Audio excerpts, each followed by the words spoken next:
وَنُيَسِّرُكَ لِلْيُسْرَىٰ فَذَكِّرْ إِن نَّفَعَتِ الذِّكْرَىٰ، آپ تو یاد دہانی کراتے رہیے اگر فائدہ دے سمجھانا۔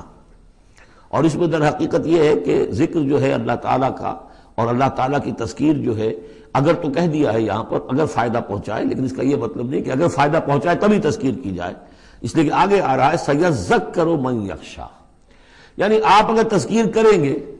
تو جس کے دل میں کچھ خوف ہے اس کو تو فائدہ ہو جائے گا نا۔ آپ تذکیر فرما رہے ہیں، نئی وحی آ گئی ہے، اسے آپ نے پڑھ کر سنایا ہے، وہ جن کو پرواہ نہیں ہے ان کو تو فائدہ نہیں ہوگا، لیکن آپ کے اہل ایمان ساتھیوں کے علم میں اضافہ ہوگا، ان کے اندر اور جو ہے ایمان جو ہے بڑھے گا۔ سَيَذَّكَّرُ مَن يَخْشَىٰ وَيَتَجَنَّبُهَا الْأَشْقَىٰ، البتہ جو شقی ہے، بدبخت ہے، وہ اس کا اپنا پہلو کترا جائے گا، وہ پہلو موڑ لے گا۔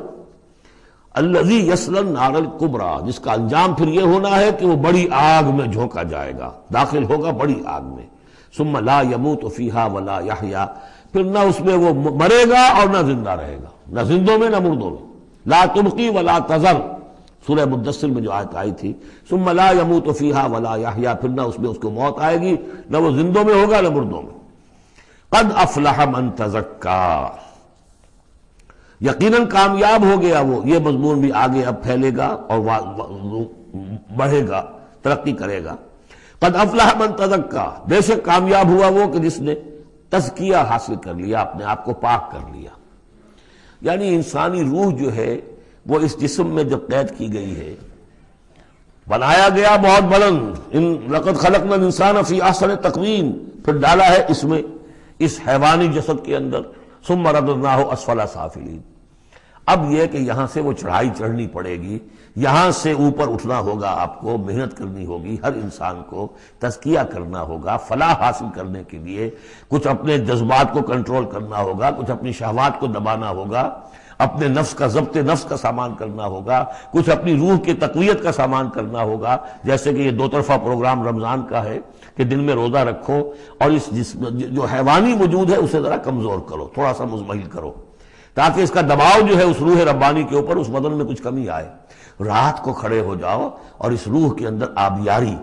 اس کے اوپر قرآن کے انوار کی بارش کرو، اس سے یہ کہ یہ روح تازہ ہوگی، زندہ ہوگی، اپنے رب کی طرف متوجہ ہوگی۔ یہ ہے عمل تزکا۔ قد افلح من تزکا وذکر اسم ربہ فصلی، اور اس نے دیا نام، اپنے رب کے نام کا ذکر کیا اور پھر نماز پڑھی۔ تو اس میں یہ کہ یہی شکل ہو چکی ہے جمعے کے اندر۔ پہلے جو ہے تذکیر کے لیے خطبہ ہوتا ہے، خطبہ جو تذکیر کے لیے ہے۔ چنانچہ جو حدیث ہے مسلم شریف میں، حضور کا معمول کیا تھا جمعے کے لیے، وہ جب ہم سورہ جمعہ پڑھ رہے تھے یہ باتیں اس وقت بیان کرنے کی تھی، لیکن یہ کہ وہ ہر روز کا جو ایک نصاب ہم بنا لیتے ہیں، وہ بڑی بڑی اہم چیزیں بھی بعض اوقات رہ جاتی ہیں۔ حضور کا معمول کیا تھا؟ کان للنبی صلی اللہ علیہ وسلم خطبتان یجلس بینہما یقرأ آیات القرآن ویذکر الناس، حضور کے دو خطبے ہوتے تھے، اس کے درمیان آپ بیٹھتے بھی تھے تھوڑی دیر کے لیے، حالانکہ خطبے آپ کے ہوتے تھے بہت ہی مختصر، کوئی تھکان کی وجہ سے نہیں آپ بیٹھتے تھے۔ میرے نزدیک یہ کہ جو 2 رکعتیں ہیں ظہر کی، اس کے قائم مقام ہے یہ 2 خطبے۔ ظہر کی 4 رکعتیں ہیں فرض، اور جمعے کی رہ گئی 2، تو 2 رکعتوں کے قائم مقام یہ 2 خطبے ہیں۔ اس کو ظاہر کرنے کے لیے حضور وقفہ ڈال کر اور ان کو 2 خطبے بناتے تھے، لیکن اس خطبے میں کرتے کیا تھے؟ یقرأ آیات من القرآن، قرآن مجید کی آیات پڑھ کے سناتے تھے، ویذکر الناس، لوگوں کو یاد دہانی کراتے تھے۔ اور اس میں معاملہ کیا تھا؟ از دل خیزت بر دل ریزت، زبان کا حجاب تھا ہی نہیں،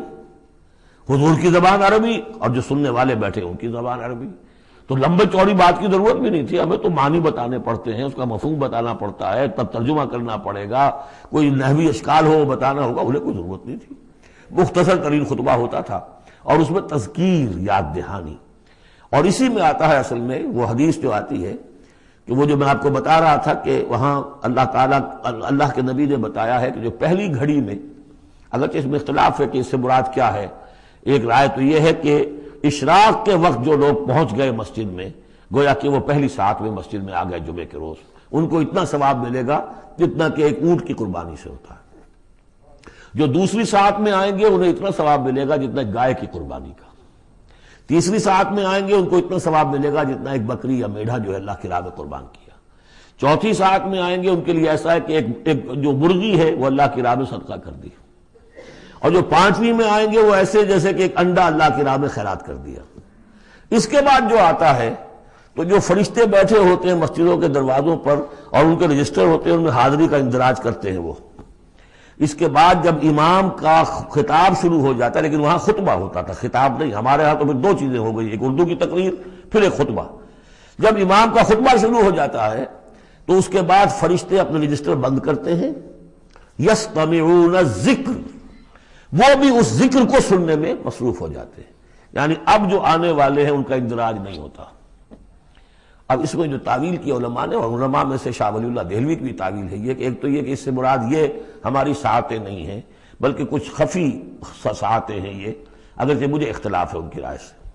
البتہ دوسری بات انہوں نے جو کہی ہے کہ اس میں جو اندراج نہیں ہوتا وہ اس معنی میں کہ فضیلت اب نہیں رہی، فضیلت گئی، فرض کی ادائیگی تو ہو جائے گی، چاہے خطبے کے دوران بھی آپ پہنچ گئے ہیں تب بھی جمعے کی فرض کی ادائیگی تو ہو جائے گی، لیکن فضیلت کا معاملہ دفتر فضیلت ہے جو فرشتے بند کرتے ہیں، اب آپ کا اندراج نہیں ہوگا جب امام نے خطبہ شروع کر دیا۔ تو وہ ہے کہ ذکر اسم ربہ، پہلے خطبے میں اللہ کا نام لیا، ذکر کیا، پھر نماز پڑھی، یہ ترتیب گویا کہ جمعے کے اندر ہو رہی ہے۔ بل تؤثرون الحیات الدنیا، تمہارا اصل مرض کیا ہے؟ تم دنیا کی زندگی کو ترجیح دیتے ہو۔ اللہ اللہ خیر صلی اللہ، میں نے یہی کہا تھا نا کہ بما قدم واخر، کسے آگے رکھا کسے پیچھے رکھا، سارا فیصلہ تو اس میں ہے۔ مقدم آخرت ہے اور دین ہے یا دنیا ہے؟ یا تو آپ نے مقدم بنا دیا آخرت کو تو جتنی دنیا مل جائے اللہ کا فضل ہے، اللہ کی طرف سے دین ہے، بونس ہے، لیکن اگر آپ نے مقدم بنا دیا دنیا کو تو پھر آپ گئے۔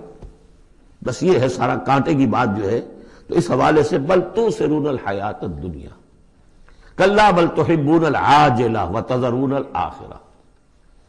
تمہارا اصل مرض یہ ہے، تم اس عاجلہ سے محبت کرتے ہو، اس کا نفع بھی نقد نقصان بھی نقد، تکلیف بھی فوراً محسوس ہو گئی اور راحت بھی فوراً محسوس ہو گئی، اور آخرت کا نفع نقصان بھی قرض ہے، ادھار ہے، اس کی تکلیف اس وقت محسوس نہیں ہو رہی۔ انگارے بھر رہے ہیں اپنے پیٹ کے اندر، لیکن وہ انگارے اس وقت پیٹ کو جلا نہیں رہے ہیں، وہ انگارے ظاہر ہو جائیں گے قیامت کے اندر، وہ جلائیں گے اس وقت، لیکن انگارے بھر اس وقت رہے ہو۔ جو فرمایا کہ جو یتیموں کا مال ہڑپ کرتے ہیں ناحق طور پر، یا اولئک ما یاکلون فی بطونہم الا النار، وہ آگ بھر رہے ہیں اپنے پیٹوں کے اندر، لیکن اس وقت وہ آگ ٹھنڈی ہے، شوگر کوٹڈ ہے، اوپر اس کے انسولیشن ہے، وہ آپ کے معدے کو جلاتی نہیں جا کر، لیکن وہی ہے تو آگ۔ بہرحال تم